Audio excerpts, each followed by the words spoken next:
Éxitos, esta señal que llega desde Caracas a través de 99.9 hasta nuestras emisoras en Maracay, Puerto La Cruz, Puerto Ordaz, Barquisimeto, El Vigía, Mérida, Táchira, Margarita, Maracaibo, Maturín, que llega a todo el país a través del canal 990 de Simple TV, al país y al planeta a través de mundour.com y de nuestras aplicaciones en video.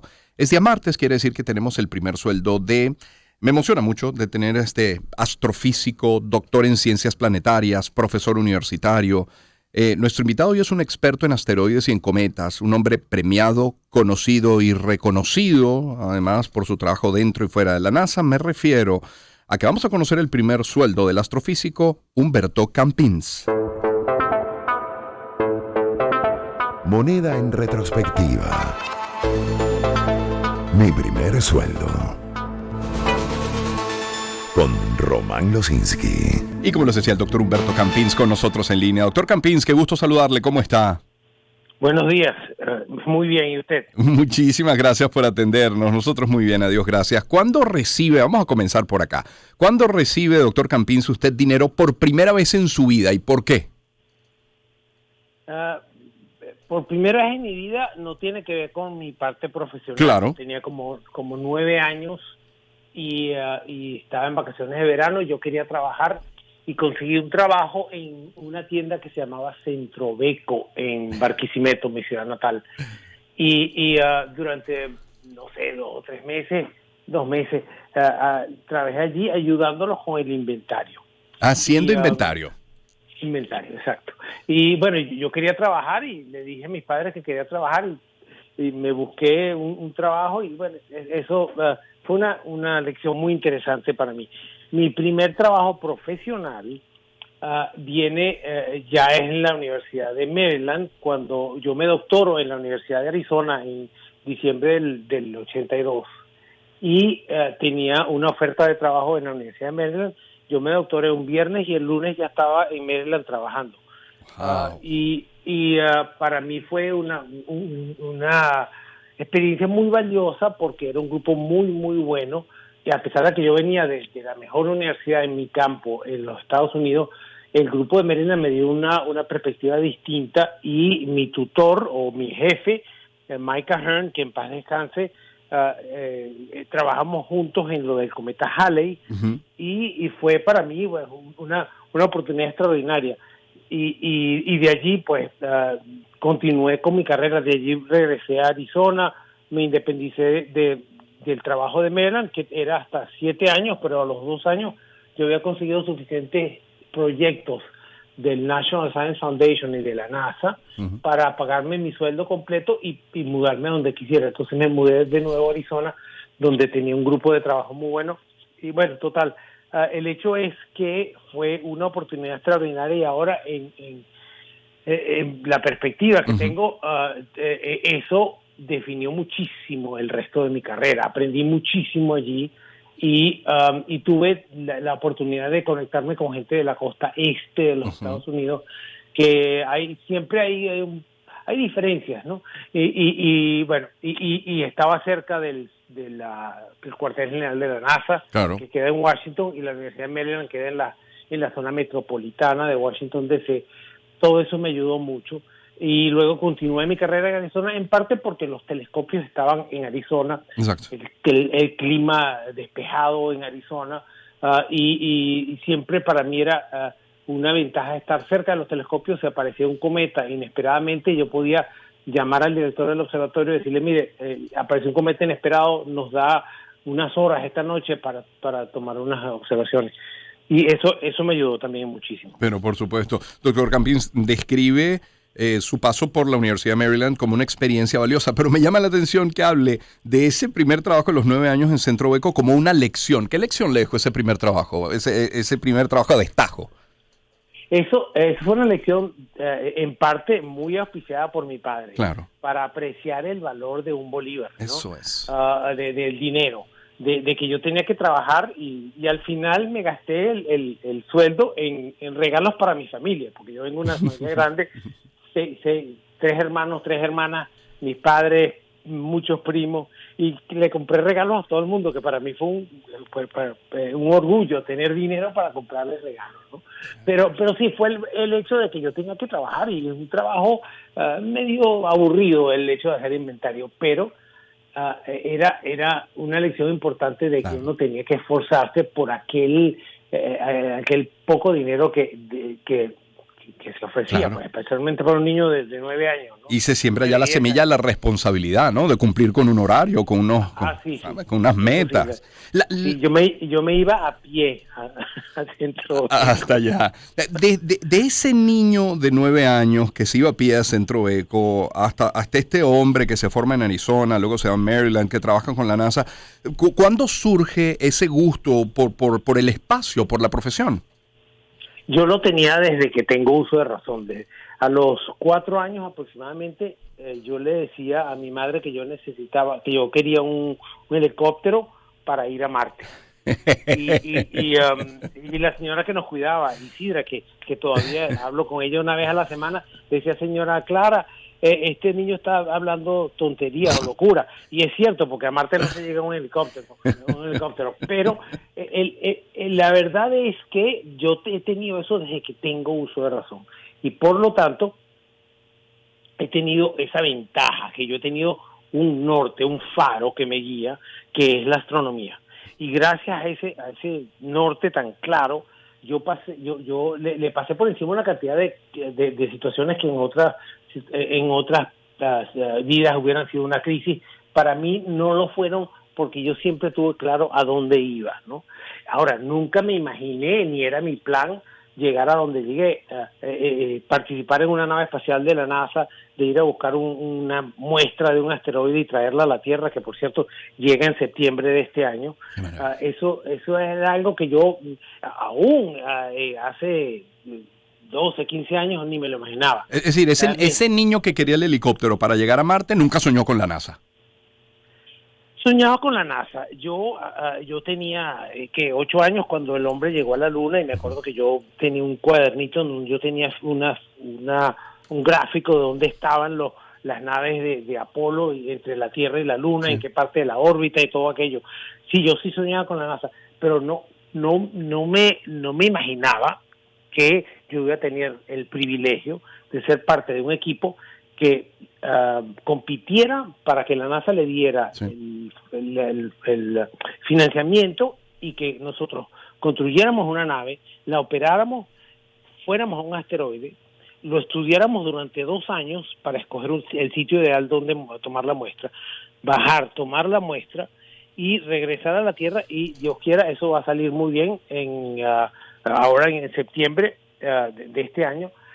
Y bueno, para mí, que he estado estudiando cometas y asteroides desde la Tierra, estudiarlos de cerca, con una nave especialmente diseñada para eso, encontrarnos que aquello era mucho más difícil de lo que nos imaginábamos cuando diseñamos la nave. Claro. Y cuando llegamos allí tuvimos que cambiar nuestra estrategia para bajar a la superficie y tomar la muestra. El cambio de estrategia funcionó, tomamos la muestra, y ahora viene, y cuando llegue a la Tierra vamos a darle a la Agencia Espacial Japonesa 10% de nuestra muestra, porque ellos ya nos dieron 10% de la muestra que ellos trajeron de otro asteroide.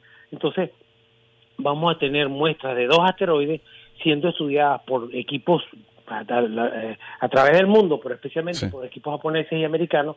Entonces esa colaboración internacional nos va a duplicar el valor científico y práctico de esta nave. Y le menciono práctico porque estos asteroides, tanto al que fueron los japoneses, que se llama Ryugu, como el que fuimos nosotros, que se llama Bennu, son potencialmente peligrosos. Quiere decir que no están amenazando a la Tierra con un impacto ahora, pero en un futuro su órbita puede cambiar y amenazar a la Tierra con un impacto. Entonces queremos saber lo más posible sobre ello, no solamente por razones científicas, sino por razones prácticas. Por si acaso tenemos que desviarnos, lo podemos hacer. Claro, por razones de seguridad. Estamos conversando con Humberto Campins, astrofísico venezolano, hablando de asteroides. Doctor Campins, ¿qué se siente que su apellido identifique un asteroide, el 3327? ¿Cómo se siente eso? Eso fue una sorpresa extraordinaria para mí. Yo llegué a mi oficina en Arizona, y encuentro un papelito en la puerta de mi oficina que dice 3327. Digo, ¿qué será esto? ¿No? Y resulta que la noche antes, la Unión Astronómica Internacional había aceptado la sugerencia de un colega nuestro que había descubierto varios asteroides en nombrar los 5 asteroides con los nombres de los 5 colegas de nuestro grupo allá en Arizona. Y eso fue en 1987, fue una gran sorpresa. Y para mí, una de las cosas que más me satisface, mi padre estaba bien de salud, lúcido, y cuando llega esa noticia, sale en los periódicos, especialmente en Barquisimeto, pero también en Caracas. Sí. Y porque yo era nada más que el cuarto venezolano con un nombre de un objeto celeste, que, o sea, en compañía como Simón Bolívar, Andrés Bello, Francisco de Miranda, ¿no? Entonces, para mí, mi padre me dijo, hijo, inmortalizaste el nombre de la familia. Y para mí fue un gran orgullo de hacerlo a él orgulloso de mis logros. Y cuando uno descubre un asteroide, a diferencia de un cometa, si uno descubre un cometa, el nombre del cometa lleva el del descubridor. Sí.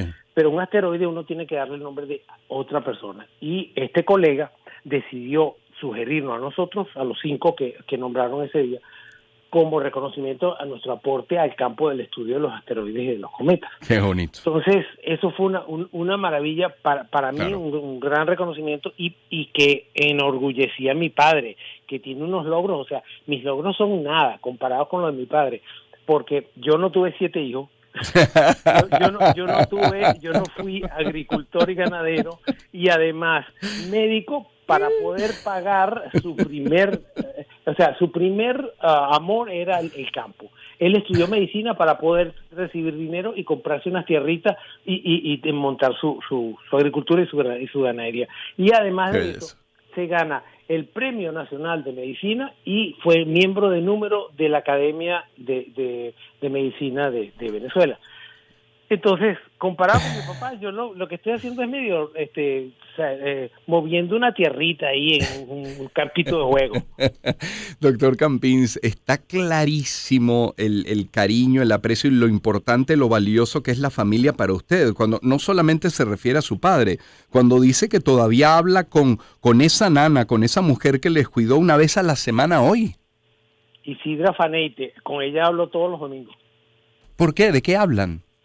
De todo, de las frutas que están en temporada, de que si está lloviendo o no. Nos recordamos mucho de cuando estábamos pequeños. Ella me decía, ay, tú te montabas en el techo y no había forma de bajarte. Y decía, no, ese no fui yo, ese fue mi hermano. Y ella me dice, ¿cómo que no? Yo estaba ahí, yo sé que eras tú. Y conversamos de todas esas cosas. Qué belleza. Sobre la NASA, doctor Campins, ¿tiene idea de cuántos venezolanos habían estado en la NASA antes de usted? Yo no soy empleado de la NASA, yo soy miembro de un equipo científico. Exacto. A quien la NASA le dio el financiamiento para construir y operar la nave.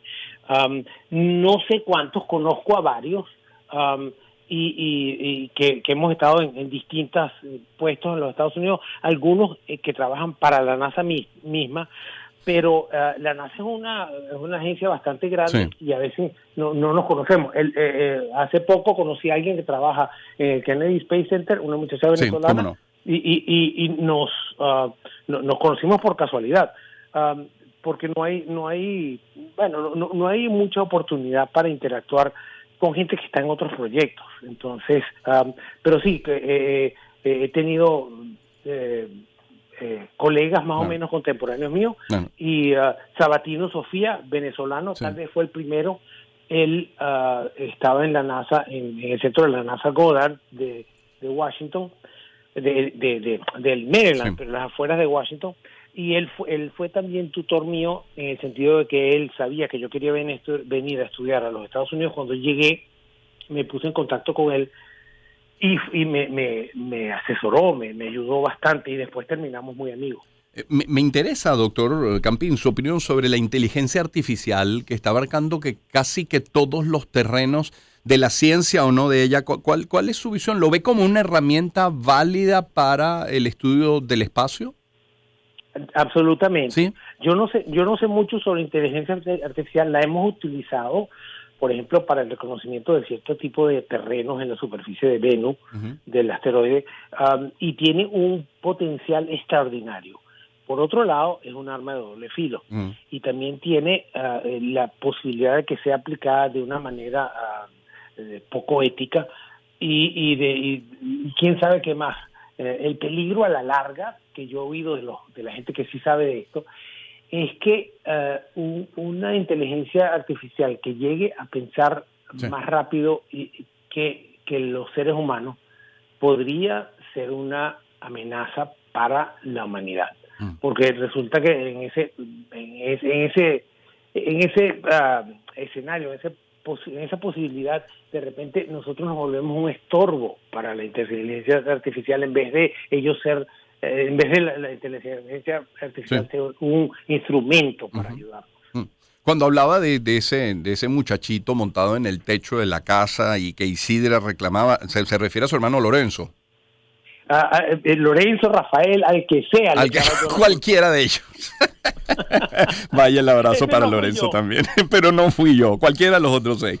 Mire, ya para terminar, doctor Campins, yo termino el programa hoy, arranco a Lara, a Barquisimeto, allí a su tierra. ¿Qué añora de Lara? ¿Qué quisiera comer? ¿Qué quisiera ver en Lara? Un quesito de mano y ver el atardecer. Los crepúsculos. Crepúsculos. ¿No? Claro. Qué belleza. Sí. Doctor Campins, muchísimas gracias por acompañarnos esta mañana. Qué privilegio para nosotros. Igualmente, Román, para mí es un placer. Un gusto, que esté muy bien. Humberto Campins es astrofísico venezolano, ha trabajado en distintas universidades de Estados Unidos, en la NASA también, no vinculado a ella, no directamente con la NASA, como bien nos explicaba. Son las 8:31 de la mañana. Permítame en publicidad hablarles en este punto de Osol.